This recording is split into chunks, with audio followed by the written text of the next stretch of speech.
Kung Fu Panda 4 has done the impossible. It made me so bored that I wanted to watch wine ferment. And I think the biggest problem with Kung Fu Panda 4 is its villain. Played by Viola Davis, the chameleon has absolutely nothing of substance to her. The chameleon's power is that she can steal Kung Fu, and she uses Poe's staff to open a gate to the spirit world in order to steal from Tai Lung, Lord Shen, Kai, etc. She's hyped up to be this ultimate big bad that Poe has to face, but there's a problem. You see, she's a shapeshifter. She transforms to anyone she stole Kung Fu from and uses their powers. The issue arises that you are reminded of far better villains whenever she uses her shapeshifting powers, and when she is imitating Poe, you are just plain bored.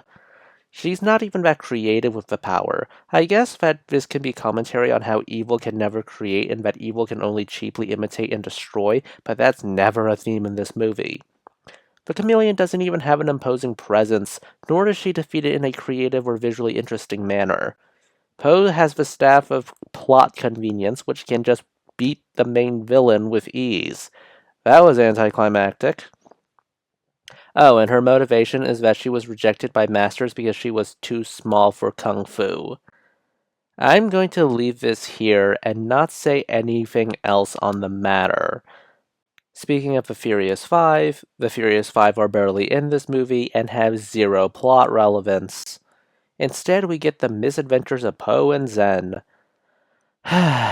This honestly feels like an extended episode of Legends of Awesomeness than it does a cinematic Kung Fu Panda movie. Perhaps that was the intention. This film overall has a wackier, more comical tone. And from the Reddit AMAs with the co-director, there were competing visions, with one co-director being favored by the studio and the other not.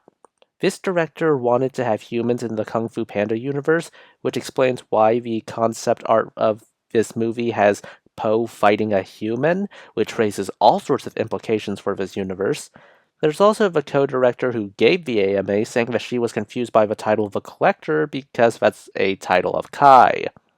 The chameleon didn't even have a backstory in earlier versions of the film. I'm not saying early drafts or storyboards, but flat out early versions of the film and test screenings. They had to ADR the chameleon's backstory and her relationship to Zen in this. That's just why? We also get confirmation from this AMA that Kai and Shen really weren't going to be there, because their rigs were made at very last minute, to the point that they were held up with prayers. Oh dear. That explains why Gary Oldman and J.K. Simmons did not reprise Shen and Kai, respectively. Executives, what on earth? Moving away from all this, there's also the other small problems with the movie. The pacing, for example. It moves at a breakneck pace. You rarely are given any time to actually breathe.